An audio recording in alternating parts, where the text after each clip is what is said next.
Родителите и учениците од Крвинското село Крупиште излегоа на протест пред училиштата зграда по добиените информации дека од 1 септември им се затвора училиштето. Срамота е, велат, двоместноста каде според археолошките наоди се тврди дека е создадена глаголицата во 21 век да нема училиште за нивните деца.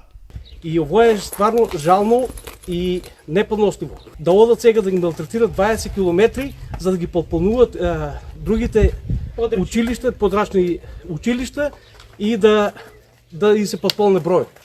Тоа дете има 4 часа, а другите 7. Кој ќе се грижи за тоа дете там?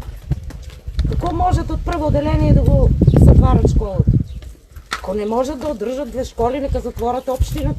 Со овој чин не само што ќе се депопуларизира селото, туку залудно ќе пропаднат и сите досегашни инвестиции. Инвестираа тука ева во спортско игралиште, инвестираа во секој компјутер за секој дете. Зашо овај објект така да пропадне, да биде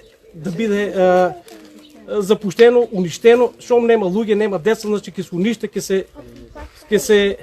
ќе се руинира едноставно. Родителите се заканија дека доколку училиштето се затвори, ќе преземат радикални мерки. Школата мора да функционира од 1 до 9.